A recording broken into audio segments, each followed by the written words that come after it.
Oi, seres humanos! Estamos aqui hoje para gravar o vídeo de expectativas versus realidade da faculdade de História. O que eu achava que ia ser e o que foi. A Monique fez um vídeo parecido desse sobre a faculdade dela de Letras Português e Alemão, já tem alguns meses já, e finalmente eu vim aqui para fazer o meu. Então, se você quer saber o que é a faculdade de História, o que encontrar lá e como foi a minha experiência, fica no vídeo que a gente já vai conversar sobre isso. Roda a vinheta!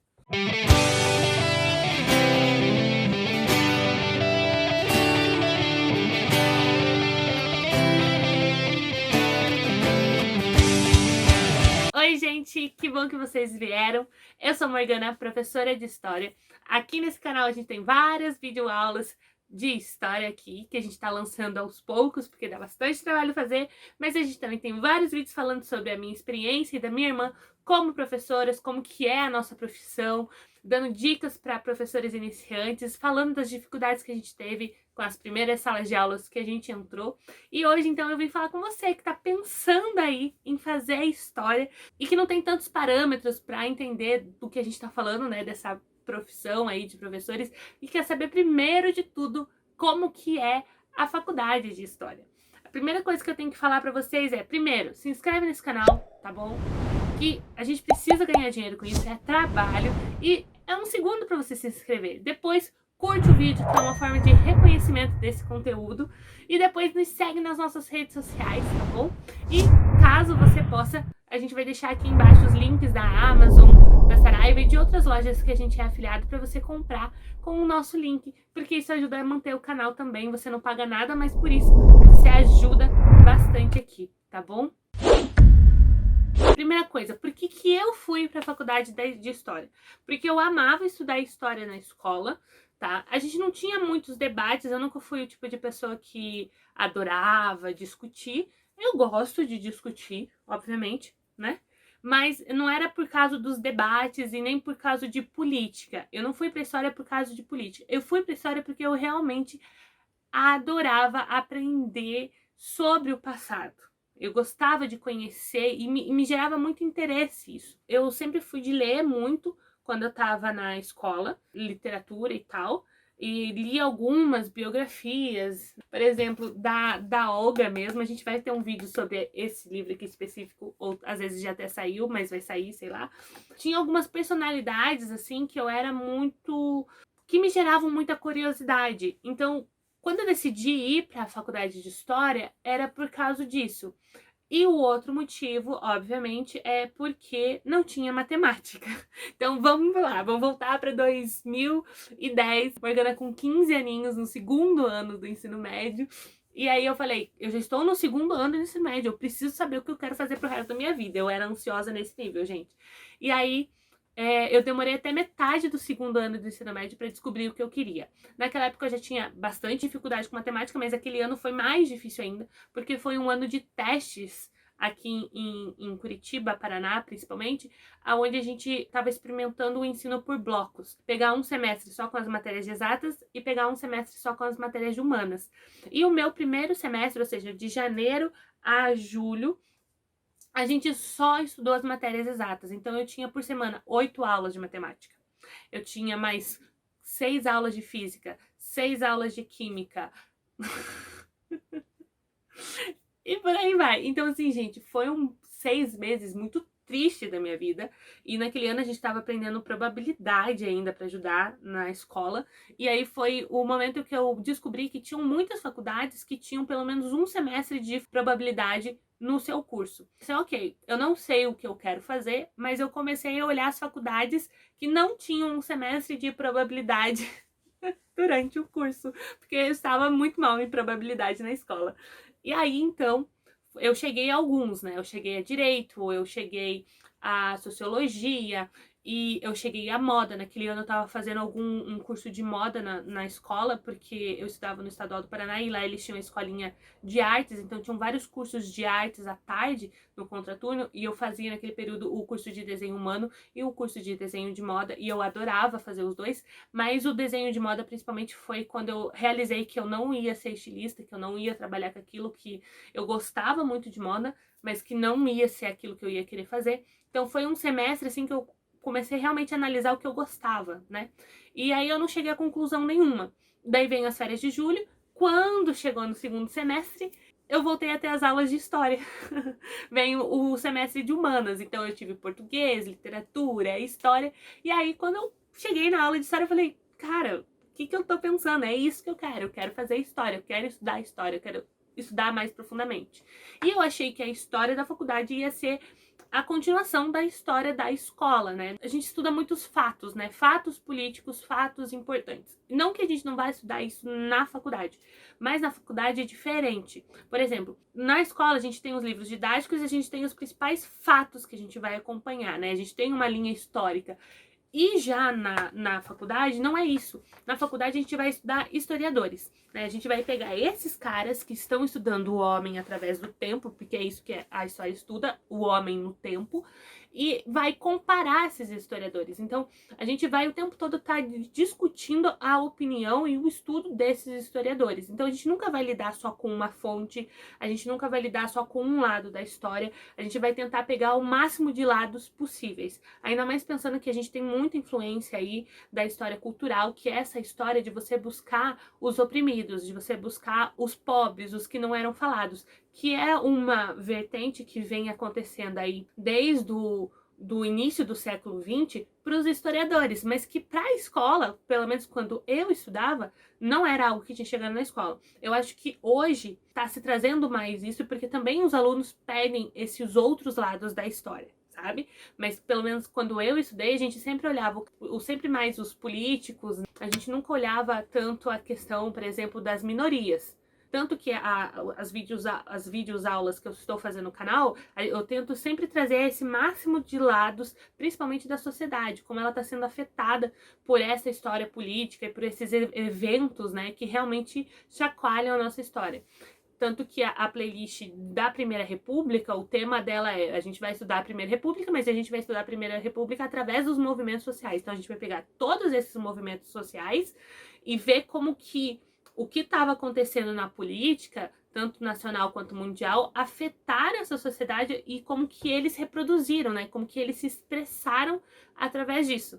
Então, eu acho que esse é um movimento que a história vem fazendo desde, né, da escola de análise ali na década de 20 do século 20 e que para os historiadores já tem estrada, né? Então a gente já tem muito disso, muito dessas pesquisas. É claro que com o tempo vai abrindo cada vez mais, né? A gente tá sempre evoluindo para tentar pegar quanto mais parcelas da sociedade, melhor. E quando eu falo parcelas quando eu falo parcelas da sociedade, eu tô falando mulheres, eu tô falando da comunidade LGBTQI+, eu tô falando dos pobres, eu tô falando dos negros, eu tô falando dos nordestinos, eu tô falando dos imigrantes. Então, tentar ao máximo de tudo pegar essas minorias, por exemplo, como as pessoas com deficiências, como que essa história geral afeta esses pequenos grupos, né?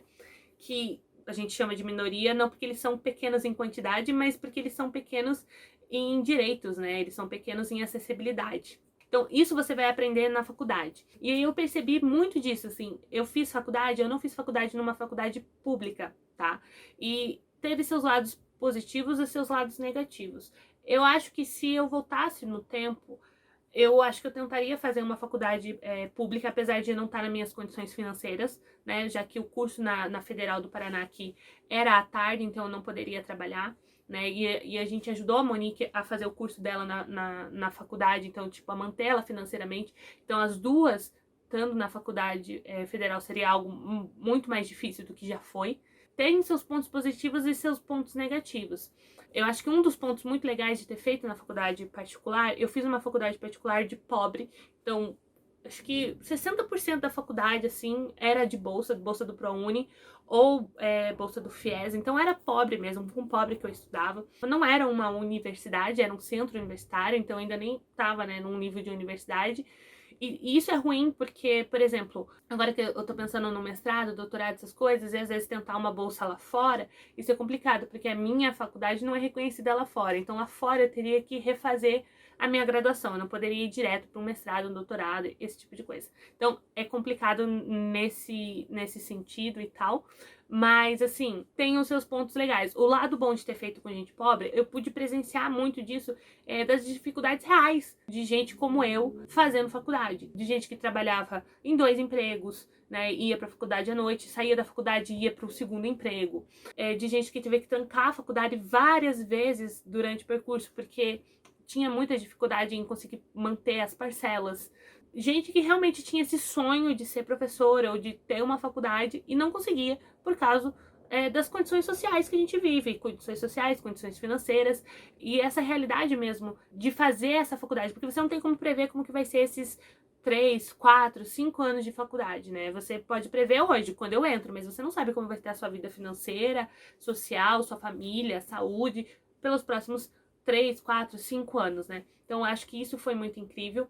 Outra coisa também, como tinha muita bolsa de ProUni lá, muita gente entrou no meu curso como segunda opção. Não entrou no curso que queria e aí escolheu história como segunda opção. E de todo mundo que escolheu segunda opção, ninguém ficou. E eu achei isso incrível, porque assim, gente, se você tá estudando pro vestibular e quer muito fazer uma faculdade, cara, não fica com a segunda opção, tá? Eu tenho uma amiga que eu conheço até hoje que, tipo assim, ela tentou biologia, não conseguiu, e daí ela conseguiu uma bolsa 100% pra pedagogia. E ela tá na área até hoje, mas ela é a única que eu conheço. A maioria do pessoal desiste, gente, porque a segunda opção geralmente é só a segunda opção. Tipo assim, é só um plano B, né? Isso é muito legal porque a maior parte das pessoas que foram desistindo eram essas pessoas assim, gostava de história na escola, acho que eu quero continuar estudando isso. Só que não pensava que o curso era voltado para formar professores de história. E aí é complicado, porque assim, por mais que você goste de história, se você não gostar de criança, se você não gostar de adolescente, e se você não tiver um prazer em ensinar, ela não vai te servir de nada. Por mais que você conclua a faculdade, você vai estar formado, mas você não vai atuar na área. E aí, eu acho que é válido, porque você aprende muito com essa faculdade, claramente, mas eu acho que é problemático, porque eu penso na questão do dinheiro, tá, gente? Quando você investe tanto dinheiro, tanto tempo, e você não leva isso pra frente, sabe? Pelo menos é o que eu penso, assim. Eu acho que uma das questões, assim, que eu mais via na minha faculdade era isso, assim. A pessoa que não queria ser professor. Eu não vou te dizer que eu entrei na faculdade, quando eu decidi lá com 16 anos, que eu queria fazer história, que eu achei que eu ia ser professora. Não achei. Tinha 16, tinha 15 anos, não tinha contato com estudantes, assim, não achava que eu ia ser professora, eu achava que eu ia ser historiadora. Só quando eu entrei na faculdade que eu fui ter noção que não tem historiador no Brasil, que não é nenhuma profissão regulamentada e que, né, você faz história basicamente para ser professor. Por mais que às vezes, né, mesmo que você vá para pesquisa, para mestrado, doutorado, etc e tal, mesmo assim, você ainda sua grande renda vai vir de aulas, nem que sejam aulas na faculdade, né? E acho que isso é importante também falar, porque é uma coisa assim que você não para pra pensar, porque quando você vai fazer odontologia, por exemplo, você sabe que antes de entrar que você vai ter materiais que você vai precisar comprar ao longo do curso. E quando você vai fazer história, você pensa, eu não vou ter gasto nenhum. Mas você tem. Você tem gasto com gasolina, você tem gasto com alimentação e você tem gasto principalmente com xerox. Uma das coisas assim que eu não imaginava é que ia ter mês que eu ia gastar R$ 100 com xerox. E, gente, R$ 100 para quem ganhava um salário de 1.200 e tinha uma parcela de 350 da faculdade para pagar, é muito, entendeu? E, tipo assim, e que pagava as contas em casa, não tem como. Então, tipo assim, logo que eu entrei na faculdade, eu já comecei a vender bombom no meu trabalho para complementar a renda, para conseguir pagar as despesas, porque não tinha como. E outra coisa que eu fiz foi começar a usar PDF, né? Os professores digitalizavam os textos que a gente tinha a ler, e isso era muito legal, essa questão da digitalização, para você poder economizar, porque com o tempo vai ficando muito pesado. Acho que outra coisa, assim, que eu achava que ia ter na faculdade era a questão do que a gente ia ler. Eu achava que a gente ia chegar na faculdade e ia ler, tipo, aqueles meus livros brancos ali, que são coleções de história e tal. E não. Quando a gente chega na faculdade, a gente lê basicamente artigos ou capítulos de livros. O professor vai lá, escolhe o melhor capítulo, o que, na opinião dele, né, é o melhor autor ou o melhor pesquisador, o melhor historiador daquele assunto, daí escolhe o melhor texto que ele escreveu sobre aquele assunto, que ele acha que está mais completo, e aí a gente vai ler. Então, para cada tema, por exemplo, para a revolta da vacina, a gente vai ler pelo menos um capítulo ou um artigo de 50, 80 páginas. Às vezes pode ser um capítulo, um artigo de 25 páginas, né? Às vezes a gente tem mais sorte. Mas para cada aula que a gente ia ter, era um artigo que a gente ia estar baseando aquilo, um ou dois às vezes. E geralmente dentro desse artigo, geralmente esse historiador começava esse artigo discutindo os historiadores que vieram antes dele. Então, discutindo as posições e os argumentos e o que eles achavam e como eles analisavam e compreendiam essa história antes dele. A coisa que eu mais esperava nesse curso de história era ler muito. Eu achava que eu ia ler muito, que eu ia estar sempre com livros e livros e livros e livros. E não foi a minha experiência, assim. Na minha faculdade a gente leu muito, mas é que quando eu comparo a minha faculdade com a da Monique, entende? Que é letras mesmo, e a quantidade de coisas que ela lia, eu lia bem menos. Porque a minha faculdade, o meu curso, ele foi inteirinho voltado para a escrita. E é uma coisa que a gente não espera quando a gente entra em história. É que ele seja voltado para a escrita. Mas desde o primeiro semestre, assim, desde a primeira aula, era muito comum toda aula você ter alguma coisa para entregar escrita. E mais pro final do curso, quando a gente já escreveu bastante, principalmente quando a gente está perto do TCC, essa escrita diminui, porque a gente tá tendo que gastar mais tempo com o TCC. Mas ainda assim é muita escrita. E quando eu falo escrita, não é nem um resumo, tá? Alguns professores pediam resumos dos textos, principalmente quando os textos eram muito difíceis e tal, que era para garantir que a gente ia ler com muita atenção e conseguir fazer um mapa mental e colocar isso no papel, mas a maior parte disso eram análises. A gente tinha que pegar vários autores e sair comparando e fazer a nossa análise do que aqueles historiadores estavam falando. Eu saí com uma capacidade para escrita muito boa. E por que eles priorizam tanto a escrita? Porque você tem essa concepção de que o historiador, ele estuda a história, ele estuda o homem no tempo, ele discute isso, que é para gerar mudança na sociedade. Você estuda a história que é para você saber criticar, é para você saber analisar, é para você saber comparar, pensar sozinho e principalmente mudar o seu meio social. Então, só que para você poder mudar, esse aprendizado não pode ficar só com você. Então, você tem que saber traduzir isso para o máximo de pessoas possíveis, entende? E isso é feito pela escrita, gente. Pode ser feito através de vídeos também, mas principalmente pela escrita, né? Você tem que saber escrever, você tem que saber se expressar. Se você já viu algum vídeo meu aqui de videoaula e tal, às vezes falando sobre um livro, vlog, né? Se você viu aquele vlog de eu falando, por exemplo, de como eu monto minhas aulas, ou a videoaula sobre o cangaço, você já me viu reclamar desse livro aqui. Esse livro aqui, ele é lindo, ele é maravilhoso, ele é um estudo muito bem feito do Frederico Pernambuco de Mello sobre a estética do cangaço. Tem muita foto aqui, tem uma pesquisa muito bonita que ele fez, muito bem feita, sobre a estética, sobre as roupas do cangaço, sobre como isso representava esse movimento social que a gente teve aqui no Brasil. Só que a escrita dele é muito rebuscada, é muito complexa. Eu tive que pegar dicionário, sabe? Pra entender o que ele tava falando. Algumas frases, assim, que você simplesmente ficava assim, tipo, o que ele quis dizer aqui, sabe?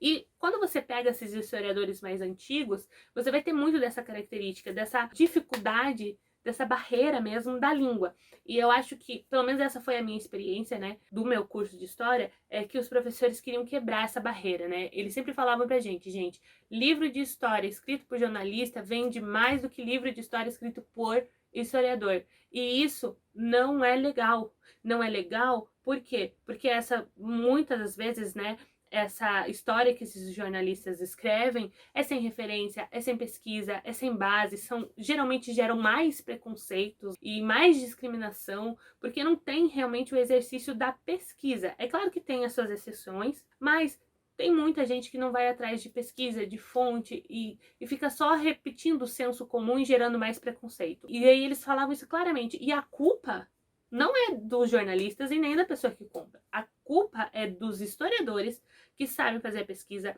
sabem trazer essa consciência, esse questionamento, né, esse pensar, esse refletir sobre essa mudança, mas não conseguem colocar no papel, né? Não conseguem levar isso para a grande massa.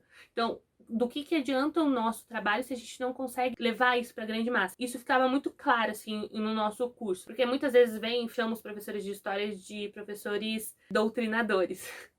O que é uma farsa, né? Se você já entrou numa sala de aula ou se você já tentou ter uma conversa com um adolescente, você sabe que isso não existe. Você entra na conversa com o seu pensamento e você sai com o seu pensamento, e o adolescente também, a mesma coisa. É essa questão de ensinar a pensar, ensinar a refletir, ensinar a questionar. A gente não quer que a pessoa tenha a nossa opinião, a gente só quer que a pessoa consiga ter essa análise do homem no tempo, que entenda que as coisas que estão acontecendo hoje não são aleatórias, né? Elas vêm de toda uma base anterior e de outros acontecimentos que levaram a isso. Eu acho que o curso traz muito disso, né? Dessa reflexão. E aí, eu acho que outro problema, assim, que eu encontrei no curso, dessa expectativa, né?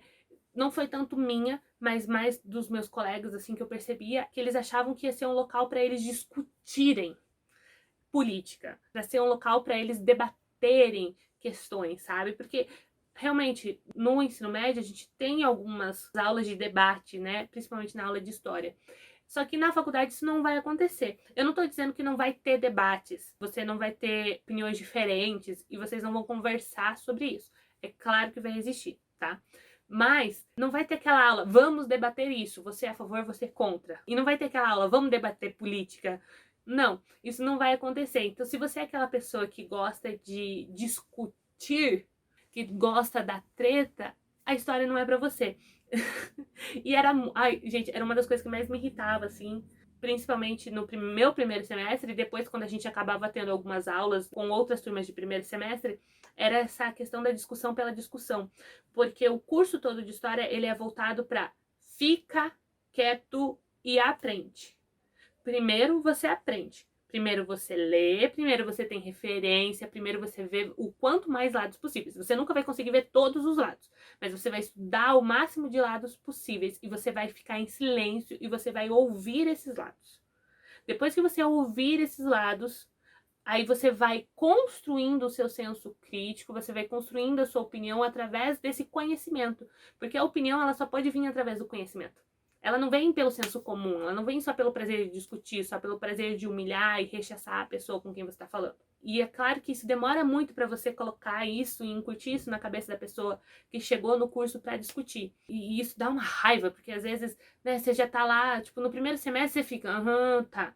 Mas às vezes você chega lá no último semestre, você tá com uma turma de primeiro e você fica assim, pelo amor de Deus, só fica quietinho, pessoa. Porque não tem ignorância maior do que você não conseguir ouvir o lado do outro. E também não tem violência maior do que você não conseguir ouvir o lado do outro. Aprender a ouvir, aprender a entender que a sua realidade não é a realidade de todo mundo. E entender que por mais que você não concorde, não desvalida a realidade e a experiência do outro. Então, assim, eu tive situações bem complexas e complicadas, assim, nessas aulas, quando geravam esses debates, né?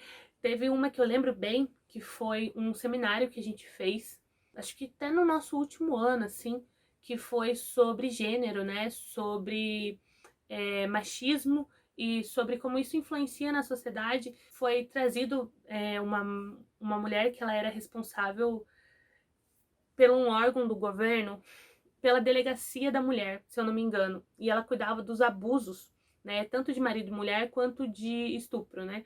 E ela veio falar como que era a realidade do trabalho dela, como que ela enfrentava e tal. E essa aula gerou uma discussão desnecessária, assim, que é aquilo que eu já falei aqui naquele vídeo, se você ainda não viu, vai ver, da fragilidade branca, que se aplica, né? Da questão da pessoa estar contando a experiência dela e o outro se sentir ofendido pela experiência dela, como se ela estivesse acusando ele de ser um abusador. É incrível porque a pessoa não consegue ouvir, né? Ela não consegue ouvir a experiência do outro. Ela sempre traz pra ela, como se a pessoa estivesse falando que ela é o problema. E a pessoa não tá falando que ela é o problema, a pessoa tá falando do problema que ela passou. Teve várias situações, assim, que foram bem chatas, mas também foram um aprendizado, porque me ensinaram essa importância, a importância de você ouvir o lado do outro, de você entender que o que a pessoa tá falando não é sobre você, é sobre ela. Entende? É sobre ela. Mas nem tudo são flores, né? Uma das críticas, assim, que eu poderia ter é a questão do período das aulas. As aulas na faculdade são extremamente mais longas e isso é um absurdo. Porque, tipo assim, eu tinha aulas de até 3 horas, sabe? Seguidas. Às vezes com intervalo no meio e tal, mas pelo menos aí 1h30 seguida. Ou às vezes até 2 horas seguidas, daí um intervalo e daí mais 40 minutos. E isso eu acho um absurdo, porque a gente tá num curso de didática, né? A gente tá num curso para ensinar a ser professor. E a coisa básica, assim, é tipo assim, que eu acho que eu mais senti, assim, é tipo assim, ó, a gente tá te ensinando didática aqui, mas é para você aplicar com criança e adolescente, porque você é adulto, então você senta e atura. Nada de didática, nada de tempo para respirar, nada de tempo para você pensar. Daí às vezes tinha aquelas aulas assim expositivas, gente, que o professor sentava lá e começava a falar 2 horas seguidas. Gente, não tem quem aguente 2 horas seguidas, entende? Sem nada no meio, assim, para quebrar aquilo. E às vezes professores, assim, que não deixavam os alunos falarem. Porque quando às vezes tem contribuição do aluno, também dá essa diversificada, né? Tipo, mas daí tinha professores que era, tipo assim, não aceitavam que a gente falasse. Então, ele chegava lá na frente, falava 2 horas seguidas. Era tipo assim, e eu ainda tenho que fingir que eu tô aqui, entendeu? Tipo, às vezes eu ficava aqui olhando pro professor e meu cérebro tava em outro lugar. Mas, por outro lado, você tem a questão dos professores na faculdade. E vamos abrir uma exceção aqui, tá, gente? Geralmente, a relação de professor e aluno na faculdade é diferente. Principalmente se você faz uma faculdade pública, porque os professores ali vai ter um professor para cada matéria e tal, e você não vai ter muita relação com esses professores. E esses professores, principalmente se eu olhar mais a relação assim da Monique com os professores dela, e que eu sempre ouvi, né, também dos professores da Federal, é essa relação mais narcisista. Essa não foi a minha experiência. Minha experiência com os professores da minha faculdade foi extremamente próxima. A gente tem contato com eles até hoje, e contato profissional, porque eles sempre tiveram essa ideia de que eu estou formando vocês para serem os meus colegas de trabalho. Então eu vou encontrar vocês nos meus próximos trabalhos, né? A gente vai acabar trabalhando junto. Então é legal manter essa relação. A gente tinha essa relação muito próxima dos nossos professores na sala de aula, e eu acho que isso foi o mais incrível, assim, da faculdade, foi essa relação com os nossos professores. A gente ganha muito, sabe? Não só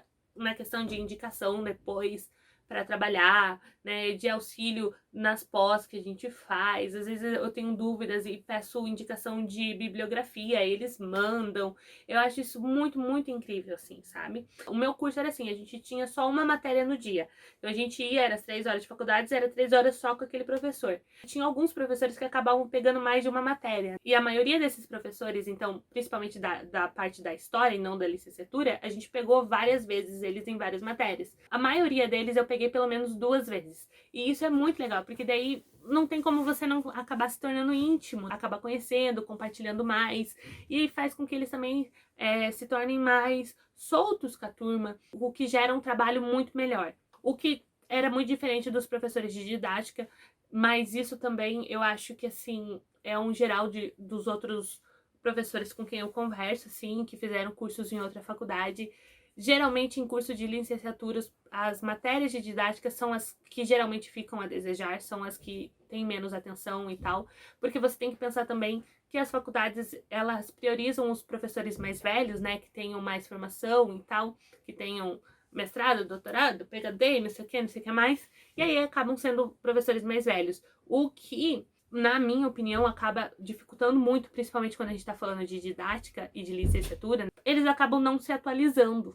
E aí você tem algumas coisas assim que você fala, tá, mas isso não se aplica mais em sala de aula hoje. Porque eles estão ali há anos dando aulas para adultos também. Às vezes a gente é a única turma deles, sabe? Que eles só estão dando aula para continuar, tipo, ter alguma coisa para fazer na semana. E isso eu achei muito complicado, porque eu acho que as aulas de licenciatura ficaram muito deficientes, assim, principalmente quando eu comparei com as da minha irmã. Minha irmã também acha que as de licenciatura ficaram mais deficientes, mas, tipo assim, ela teve muita coisa. E teve muita coisa que eu aprendi com o que ela aprendeu depois, né? Porque ela entrou na faculdade depois que eu. Mas aí, por outro lado, você também tem as aulas de campo. A minha faculdade tinha muito disso, que a gente chamava as aulas de campo, os professores faziam esses projetos, né, de pesquisa pra gente, dessas pesquisas materiais. Então, por exemplo, a gente foi visitar o museu a céu aberto de Camboriú. Ai, gente, Camus. Eu não sei, mas eu vou deixar a foto aqui pra vocês verem, que é um museu ali perto de Ponta Grossa, muito maravilhoso. O meu professor Moacir, ele tinha um museu na casa dele em Ponta Grossa, então a gente foi pra lá várias vezes, a gente fez vários trabalhos de catalogação, e isso foi muito incrível. A gente teve várias viagens, né, das quais eu não fui. A gente teve, por exemplo, uma viagem pro Rio de Janeiro, que, gente, olha, pra você ter noção da pobreza da pessoa, era R$ 300 pra passar um feriado de 5 dias lá e ir pra um monte de museu com visita guiada pelos professores e fazer esses cursos lá com hora-aula e tal. E eu não podia ir porque eu não tinha R$ 300, tá? Então a gente fez vários passeios aqui em Curitiba também e várias viagens fora, que entravam daí nas horas extracurriculares. Porque na faculdade particular, ao contrário da faculdade pública, a gente não tem as matérias eletivas, a gente tem essas horas extracurriculares, que a gente tem que buscar esses cursos e essas aulas fora da faculdade, em museus e tal, onde você vai fazer esses cursos a mais, né? Assistir essas palestras, então, na biblioteca pública, em museu, em vários outros lugares, assim, que você vai em outras faculdades. Então, eu fiz muito curso, assisti muita palestra na Federal, por exemplo, para fazer essas horas complementares. Mas, assim, como eu trabalhava, e esse foi o caso da maioria dos meus colegas, não consigo terminar todas essas 360 horas durante o ano do curso mesmo. Eu, por exemplo, eu terminei a minha faculdade, depois eu adiei a minha formatura em um ano. 6 meses foram para terminar as matérias de sexta-feira que eu não fazia, e os outros 6 meses foram para fazer essas horas complementares. Então eu acho que durante o curso eu consegui fazer 60 horas complementares, e as outras 300 foi durante esses 6 meses, porque a maior parte desses eventos é manhã, tarde ou noite durante a semana, mas eram horários que ou eu estava trabalhando ou eu estava na faculdade. Então eu não conseguia fazer esses horários, que é também uma das questões da faculdade particular, né? Que para você pagar ela, você precisa trabalhar. Aí, o TCC é o trabalho de conclusão de curso, né? E aí vai de faculdade para faculdade, né? A minha faculdade, ela tinha a questão da monografia, e no meu ano ela mudou para artigo, porque ele queria que a gente produzisse mais artigos para a faculdade, que também é uma forma da faculdade ficar mais conhecida e tal. Então, o meu ano foi um artigo. Eu achei chato isso, porque eu sou uma pessoa que escreve muito, então, para reduzir a minha tese, que eu tava pensando em uma tese de 100 e tantas páginas, ou umas 80 páginas para 25, foi extremamente difícil, mas também foi mais fácil para a maioria das pessoas, né? Uma das coisas, assim, que os professores falam pra gente desde o primeiro semestre: comece a pensar no que você quer de TCC e comece a fazer as leituras já desde o primeiro semestre. Por quê? Eu já vi muita gente indicando para não fazer isso, porque você vai mudar de ideia durante o curso, e isso é real, porque você tem muita coisa de história que você não conhece, que você não faz a mínima ideia que existe, e com a faculdade você vai passar a conhecer. Mas, ao mesmo tempo, se você tá lendo sobre o assunto, você já vai ver se aquele assunto vai te render alguma coisa, se você realmente quer continuar falando daquele assunto e buscar mais coisas, ou se você quer mudar de assunto. Pra mim, eu basicamente escolhi o meu tema já no segundo ano, e eu comprei os livros, eu já mostrei eles aqui. Eu comprei os livros pela estante virtual já pra eu ir lendo, tá? Só que, como eu sou uma pessoa muito boa e organizada e tal, eu não li. Eu não li. E aí, só quando a gente chegou mesmo no último ano pra ter a matéria de TCC, que aí a minha professora chegou no primeiro dia de aula e falou: então, eu quero o tema do TCC de vocês, o tema, o objetivo, todos os negócios, tipo assim, o projeto já pra próxima aula. E eu não tinha lido nada. E foi, tipo assim, um choque pra todos os meus colegas também. Então, assim, o que eu te digo é: não se apresse tanto, porque eu tive vários amigos que decidiram o que ia fazer de TCC no primeiro ano, no primeiro semestre, e aí até realmente fazer o TCC lá no último ano, trocaram de tema 3 vezes, entendeu? Então, tipo assim, você acaba lendo e gastando dinheiro com essas fontes, e aí depois você acaba mudando de ideia, porque você conhece algo melhor.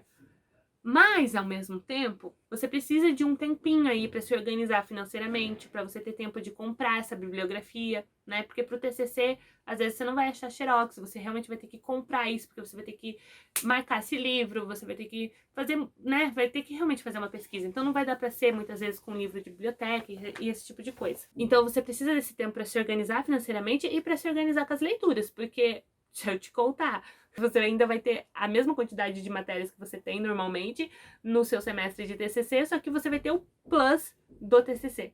Então, assim, se você tiver mais tempo, você tem mais tempo para se organizar, menos trabalho, você não enlouquece. Mas por experiência própria, a maioria deixou para a última hora, enlouqueceu e segue com a vida, né? Consegue lidar com isso. E aí os que não conseguiram lidar com isso adiaram um semestre para poder fazer só o TCC depois. Mas isso é ruim, porque daí você acaba não se formando com a sua turma, né? Mas é muito comum, porque eu adiei um ano a minha formatura, não por causa do TCC, mas por causa das horas complementares e das matérias que eu não fiz de sexta-feira. E aí eu me formei ainda com uma boa parte da minha turma. Eles tiveram que adiar também por outros motivos, a maioria por causa do TCC. Então isso é legal. A última questão que eu acho que eu tenho que falar nesse vídeo é a questão dos estágios, assim. Os estágios, eles eram muito complicados de se fazerem, porque eu estudava à noite, trabalhava durante o dia, e eu achava que quando eu entrasse na faculdade, né, já no segundo semestre eu ia estar trabalhando na área, e que eu ia entrar numa escola, e que eu ia passar no PSS, e que desde o primeiro semestre eu ia estar trabalhando como professora. Mas é aquilo. A jornada de um professor depende muito de quem está no governo, tanto estadual quanto federal, né? Mas principalmente o estadual. E aí é complicado, porque a gente pegou bem a fase do Beto Richa e agora do Ratinho Júnior, coronavírus e tal. Então, assim, eu já falei sobre isso especificamente, sobre a questão do desemprego. Eu tenho um vídeo só para falar sobre isso, mas falando especificamente sobre os estágios. Então, o estágio era obrigatório a gente fazer e você não podia receber por eles. Os estágios obrigatórios não podiam ser estágios que você estava afiliado à empresa, né, que você estava trabalhando para eles. Eram estágios que você ia lá para assistir às aulas, aprender com o professor, seguir esse professor, e aí depois, mais pro final do curso, é que você realmente vai dar aulas. Era obrigatório você fazer em escola pública e era obrigatório você fazer ou com Fundamental 2 ou com o ensino médio, e você não podia fazer com o EJA, porque era para você pegar esses alunos nessas idades mesmo, que os professores queriam que você colocasse em prática a didática para essas idades. E era complicado, por quê? Porque eu tinha que faltar ao meu trabalho para fazer esses estágios. Então, basicamente, eu tinha que pagar para fazer esses estágios, porque quando eu faltava para ir para esses estágios, meu salário era descontado. Então, acho que esse foi o maior problema dos estágios. Mas eu tive muita sorte com os meus estágios, assim, eu consegui professores que me ajudaram bastante, e isso é muito legal, porque eu teve companheiros meus que tiveram muito problema, assim, de professor que abusava, que mandava eles dar aula, e que, tipo, você falava, tô com estagiário? Então vai, a turma é sua, tô de folga nesses dias que você tá aqui. E não ensinavam nada, sabe? Eu não, eu tive professores que me acompanharam, que cuidaram de mim, que me ensinaram, que me deram dicas, que me deram fontes legais de materiais, que deixaram, tipo, às vezes eu pegar um pendrive inteiro de coisa que eles usavam em sala de aula. Pra mim, isso foi muito, muito legal. Mas, ao mesmo tempo, também teve alguns problemas. Por exemplo, eles eram tão legais que eles me davam sempre as melhores turmas deles. Então, eu não tive experiências ruins no meu estágio. E isso foi ruim, porque quando eu cheguei para dar aula mesmo com minhas turmas, eu não sabia lidar com turmas que não eram fáceis. E aí foi, tipo, aquele te vira, nega, né? Vai lá e coloca em prática a sua didática. Mas também tem vídeo sobre isso, né? Sobre o meu primeiro ano, né? Os erros que eu cometi, as coisas que eu tive que aprender e como que eu lidei com essas questões. Eu vou deixar tudo linkado aqui caso você queira ver. Mas eu acho que é isso, gente. Acho que eu falei sobre tudo. Então, tipo assim, se você quer ser professor, ou se você tem dúvida se você quer ser professor, seja. Vá, faz a faculdade, faça o curso, mas vai preparado. Você vai ler muito e você vai escrever muito mais do que você lê. É isso. Espero que vocês tenham gostado. Beijinhos. Tchau.